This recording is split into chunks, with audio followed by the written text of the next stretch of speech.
no secret that VP Harris is unlikable. Just ask Democratic primary voters. That being said, her approval ratings continue to tank. And on top of that, she recently experienced a wave of staff departures.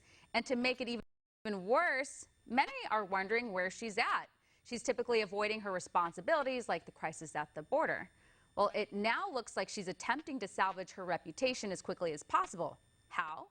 Well, she's adding more media appearances on her calendar. One of her most recent being a sit-down interview with NBC News. She was asked about the administration's COVID strategy.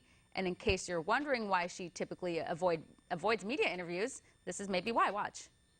What point does the administration say, you know what, this strategy isn't working, we're going to change strategies? 6 former administration officials last week wrote that open letter urging the administration to change course, to change strategy. Is it time? It is time for us to do what we have been doing, and that time is every day. Every day it is time for us to agree that there are things and tools that are available to us to slow this thing down. Yikes, it looks like that PR plan is backfiring. And as for the president, he too plans to actually address the media. According to his White House press secretary, he will hold his first press conference in months this week. Join me now, co-chairman of Project 21, Horace Cooper. Horace, thank you so much for joining us.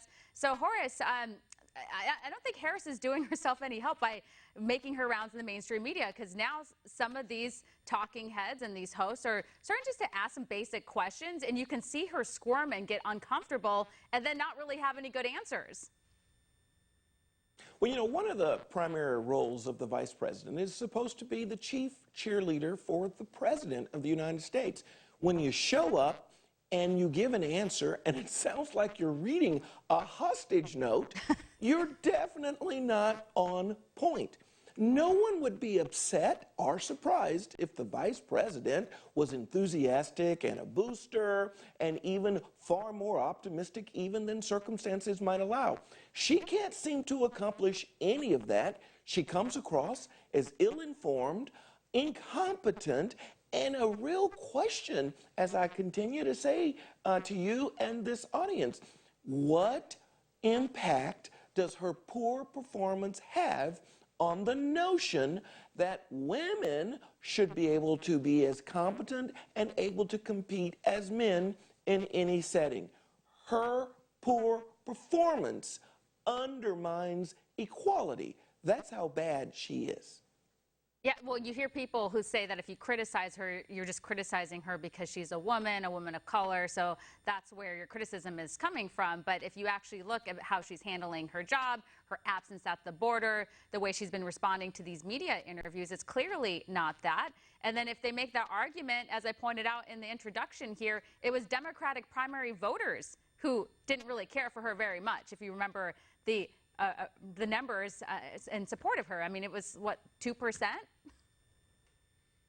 Well, it's the people who know her the most dislike her the most. And now, when she's starting to do all of these interviews, other people who thought she was merely difficult, merely, you know, incompetent, not in any structural sense, are going, oh my, it's worse than we ever realized.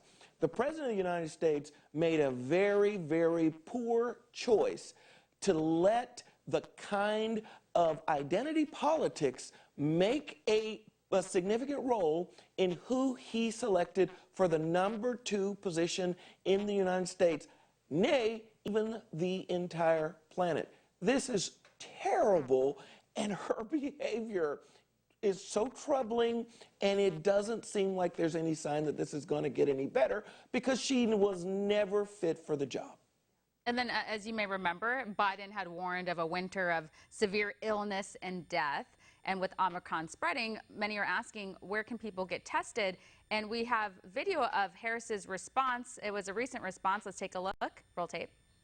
To go onto any search engine and find out where free testing and the free testing site is available. But, Madam Vice President, the fact that we're still telling people to Google where you can get a test and... Well, but come on now. I mean, really, if you want to figure out how to get across town to some restaurant you heard is great, you usually do Google to figure out where it is. So that's simply about giving people right? A mechanism by which they can locate something that they need, something that can help them.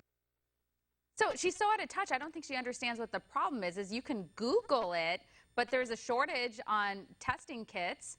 The lines are sometimes like miles long. I'm sure you've seen these videos going viral. So it's like you can Google it, but the problem is access, and they've promised access to these tests. And meanwhile, they had been warning about the winter of severe illness and death, yet did nothing about it. Well, there's 2 points here. One is, just as you outlined, there are facts and logic that she seems oblivious to. But the other point is, even listening to the halting way that she gives her answers. I mean, I've heard of people being asked to bring their A game, maybe even their B game, but this isn't even the D game. Her inability to hear the question and offer a response.